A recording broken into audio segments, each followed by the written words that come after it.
ಧಾರವಾಡದಲ್ಲಿ 100 ಎಕರೆ ಸರ್ಕಾರಿ ಭೂಮಿ ರಿಯಲ್ ಎಸ್ಟೇಟ್ ಪಾಲು. ದಶಕದಿಂದ ಉಳುಮೆ ಮಾಡದ ಭೂಮಿಗೆ ಏಕಾಏಕಿ ಟ್ರ್ಯಾಕ್ಟರ್ ಎಂಟ್ರಿ ಆಗಿದೆ. ಜಮೀನಿನಲ್ಲಿ ಏಕಾಏಕಿ ಉಳುಮೆ ಮಾಡಲು ಮುಂದಾಗಿದ್ದಾರೆ ರೈತರು. 100 ಎಕರೆಯಲ್ಲಿ ನಿಮಗೆ ಮಂಜೂರಾದ ಭೂಮಿಯಲ್ಲಿ ಯಾರ ಭೂಮಿ ಎಲ್ಲಿದೆ ಎಂದು ಕೇಳಿದ್ರೆ ರೈತರ ಉತ್ತರವೇ ಇಲ್ಲ. ಏಷ್ಯಾನೆಟ್ ಸುವರ್ಣ ನ್ಯೂಸ್ ಕ್ಯಾಮೆರಾ ವ್ಯಕ್ತಿಗಳು ಕಕ್ಕಾಬಿಕ್ಕಿಯಾಗಿದ್ದಾರೆ. ಇಲ್ಲಿ ರೈತರನ್ನ ಪ್ರಶ್ನೆ ಮಾಡ್ತಿದ್ದಾರೆ, ನಿಮ್ಮ ಭೂಮಿ ಯಾವುದು, ನಿಮಗೆ ಯಾವಾಗ ಮಂಜೂರಾಯ್ತು, ಡೀಟೇಲ್ಸ್ ಅನ್ನ ಕೊಡಿ ಅಂತ. ಬಟ್ ರೈತರ ಬಳಿ ಆ ಡೀಟೇಲ್ಸೇ ಇಲ್ಲ. ಧಾರವಾಡದಲ್ಲಿ 100 ಎಕರೆ ಸರ್ಕಾರಿ ಭೂಮಿ ಈಗ ರಿಯಲ್ ಎಸ್ಟೇಟ್ ಪಾಲಾಗಿರುವಂತದ್ದು. ಈಗಷ್ಟೇ ನಾವು ಅಲ್ಲಿನ ಜಿಲ್ಲಾಧಿಕಾರಿ ಸ್ನೇಹಲ್ ಅವರು ಹೇಳಿದ ಮಾತುಗಳನ್ನ ಕೂಡ ಕೇಳಿದ್ವಿ.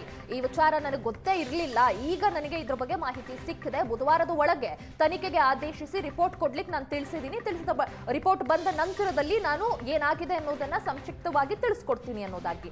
ಈಗ ಏಕಾಏಕಿಯಾಗಿ ಈ ಭೂಮಿ 100 ಎಕರೆ ಸರ್ಕಾರಿ ಭೂಮಿ ಇಷ್ಟು ವರ್ಷದಲ್ಲಿ ಏನು ಟ್ರ್ಯಾಕ್ಟರ್ ಎಂಟ್ರಿ ಆಗಿರಲಿಲ್ಲ, ಏಕಾಏಕಿಯಾಗಿ ಎಂಟ್ರಿ ಆಗಿರುವಂತದ್ದು. 100 ಎಕರೆಯಲ್ಲಿ ನಿಮಗೆ ಮಂಜೂರಾದ ಭೂಮಿ ಎಷ್ಟು ಅಂದ್ರೆ ಅದಕ್ಕೂ ಕೂಡ ಉತ್ತರವಿಲ್ಲ. ಧಾರವಾಡದಲ್ಲಿ 100 ಎಕರೆ ಸರ್ಕಾರಿ ಭೂಮಿ ಅಕ್ರಮಕ್ಕೆ ಅಶೋಕ್ ಕಿಡಿಕಾರಿದ್ದಾರೆ. ಬೀದರ್ನಿಂದ ಚಾಮರಾಜನಗರ ತನಕ ರಿಯಲ್ ಎಸ್ಟೇಟ್ ಮಾಡ್ತಾ ಇದೆ. ನಕಲಿ ದಾಖಲೆ ಸೃಷ್ಟಿಸಿ ರೈತರ ಜಮೀನು ಹೊಡೆಯುತ್ತಿದೆ. ಅಶೋಕ್ ಈ ವಿಚಾರವಾಗಿ ಕಿಡಿಕಾರಿರುವಂತದ್ದು.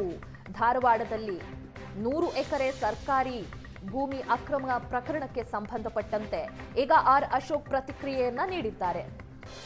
ಅಧಿಕಾರ ಬಿಟ್ಟು ಹೋಗುವಾಗ ದೋಚಿಕೊಂಡು ಹೋಗಬೇಕು, ಲೂಟಿ ಹೊಡೆಯಲು ಧಾರವಾಡದಲ್ಲಿ ರಿಯಲ್ ಎಸ್ಟೇಟ್ಗೆ ಭೂಮಿ, ಈ ಸರ್ಕಾರದ ಉದ್ದೇಶ ಲೂಟಿ ಹೊಡೆಯೋದು ಅನ್ನೋದಾಗಿ ಅಶೋಕ್ ಕಿಡಿಕಾರಿದ್ದಾರೆ ಸರ್ಕಾರದ ವಿರುದ್ಧ. ಸರ್ಕಾರ ರಿಯಲ್ ಎಸ್ಟೇಟ್ ಸರ್ಕಾರ ಇದೆ. ಎಲ್ಲಾಗ್ಲಿ ಬೀದರಿಂದ ಹಿಡಿದು ಚಾಮರಾಜನಗರದವರೆಗೂ ಎಲ್ಲೇ ನೀವು ಹೋದ್ರೂ ಕೂಡ ಎಲ್ಲ ಕಡೆ ಈಗ ನಕಲಿ ದಾಖಲೆಗಳ ಜಮೀನುಗಳನ್ನು ಲೇಔಟ್ ಮಾಡೋವಂಥದ್ದು, ಮಾರಾಟ ಮಾಡೋದು ದಿನನಿತ್ಯ ದಂಧೆ ಆಗ್ಬಿಟ್ಟಿದೆ. ಈ ಸರ್ಕಾರ ಅವ್ರಿಗೆ ಅರ್ಥ ಆಗಿದೆ, ಇನ್ನು 2 ವರ್ಷ ಆದಮೇಲೆ ನಾವು ಬರಲ್ಲ, ಗ್ಯಾರಂಟಿ ಮನೆಗೆ ಹೋಗ್ಬೇಕಾದ್ರೆ ನಾವು ಬಿರಿ ಕೈಯಲ್ಲಿ ಹೋಗಬಾರ್ದು, ಬುತ್ತಿ ಕಟ್ಕೊಂಡು ಹೋಗ್ಬೇಕು. ನಾವು ಬುತ್ತಿ ಕಟ್ಕೊಂಡು ಹೋಗಿ ನೆಕ್ಸ್ಟ್ ಇನ್ನೂ ಒಂದು 5-10 ವರ್ಷಕ್ಕೆ ಆಗೋಷ್ಟು ಬುತ್ತಿ ಕಟ್ಕೊಂಡು ಹೋಗ್ಬೇಕು. ಆ ಬುತ್ತಿ ಕಟ್ಕೊಂಡು ಹೋಗೋಕ್ಕೆ ಲೂಟಿ ಹೊಡೆಯೋ ಸರ್ಕಾರ ಇದೆ. ಸರ್ಕಾರ ರಿಯಲ್ ಎಸ್ಟೇಟ್ ಸರ್ಕಾರ ಇದೆ.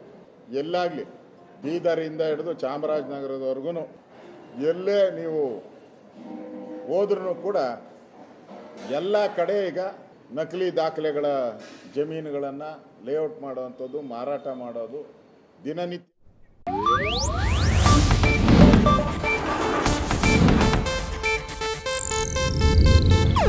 ಇದು ಏಷ್ಯಾನೆಟ್ ನ್ಯೂಸ್ ನೆಟ್ವರ್ಕ್ ಪ್ರಸ್ತುತಿ.